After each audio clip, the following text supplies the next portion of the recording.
De nombreux aspects dans la préparation et la pose du plâtre relèvent du rôle propre infirmier.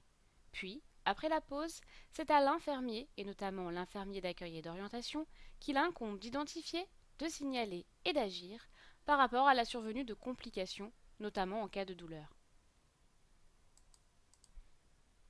Une immobilisation ou contention, qu'elle soit sous forme de plâtre ou d'attelle, comporte des risques.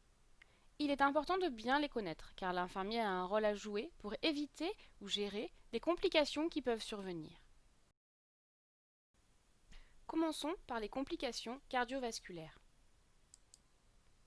Quand la personne a un plâtre circulaire, il se peut qu'il y ait une compression veineuse ou artérielle. S'il s'agit d'une compression veineuse, les signes cliniques seront les extrémités cyanosées ou œdémaciées.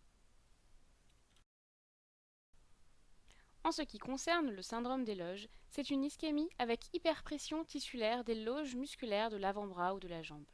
Le plâtre est trop serré et fait compression sur les loges musculaires, ce qui est grave car cela peut aller jusqu'à la nécrose ou au syndrome de Volkmann, qui est une aggravation du syndrome des loges. Il s'agit d'un syndrome ischémique gravissime lié à une compression vasculo-nerveuse entraînant une paralysie irréversible des muscles. Les signes cliniques sont très caractéristiques. Il s'agit de douleur à la contraction volontaire des muscles, impossibilité de mobilisation des doigts ou des orteils, anesthésie sensitivo-motrice distale et une pâleur et refroidissement du membre.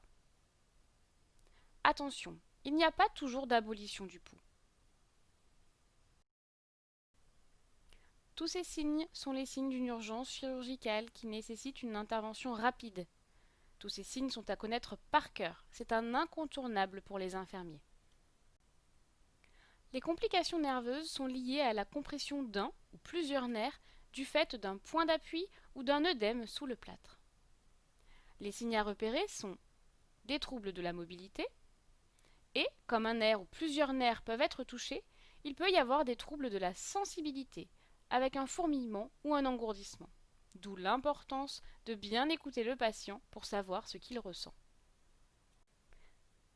Les complications cutanées sont-elles souvent liées aux sensations de démangeaison que peut occasionner le plâtre. Les personnes utilisent un objet pour accéder à la zone qui démange, souvent une aiguille à tricoter ou autre, et peuvent générer des lésions ou des plaies cutanées. Il peut aussi y avoir une escarre sous le plâtre à la suite d'un point d'appui ou d'un plâtre trop serré.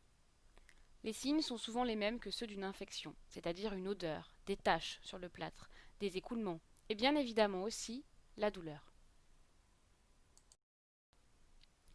Les complications infectieuses surviennent dans le cas des fractures ouvertes, où il peut y avoir une plaie. On peut faire ce qu'on appelle des petites fenêtres dans le plâtre, là où il y a la plaie, pour voir le pansement. Cela permet de le refaire et de désinfecter la plaie. Les signes sont la douleur, bien évidemment, la chaleur ou encore des rougeurs qu'on ne voit pas forcément du fait du plâtre, ou bien encore un œdème. Il faut surveiller la température, surveiller la personne sur le plan clinique et, comme pour les complications cutanées, surveiller les mauvaises odeurs, les taches ou éventuels écoulements. Passons maintenant aux complications thromboemboliques. Voilà pourquoi, la plupart du temps, il y a un traitement préventif anticoagulant pour les personnes immobilisées, porteurs d'un plâtre ou autres. Malgré ce traitement, il peut y avoir un risque de phlébite dû à une immobilisation prolongée avec un risque d'embolie pulmonaire. Les signes à repérer sont la douleur, un œdème, une dissociation pouls-température. Dans ce cas, il s'agit d'un pouls un peu plus rapide avec une température subfébrile, c'est-à-dire d'environ 37,8 à 38,2. Et enfin, la chaleur ou une rougeur. Les complications articulaires sont aussi dues à l'immobilisation. On va retrouver un enraidissement ou un engourdissement des extrémités. Ces complications se préviennent par la mobilisation et par une rééducation rapide à l'ablation du plâtre. Pour un enfant, l'autorééducation est suffisante. En effet, un enfant aura moins d'appréhension à reprendre la marche et va donc faire sa rééducation plus rapidement. Enfin, les complications musculaires. Il peut y avoir une amyotrophie, c'est-à-dire une perte de la masse musculaire. Le plâtre devient alors trop lâche et il faut le refaire. On parle également d'hypotonie. C'est une perte du tonus musculaire. Il devient alors difficile de faire des mouvements, le membre se fatigue plus rapidement. Aussi, plus le patient commence la rééducation rapidement, moins il y a de risques musculaires. Face à ces différentes complications, la surveillance infirmière est essentielle.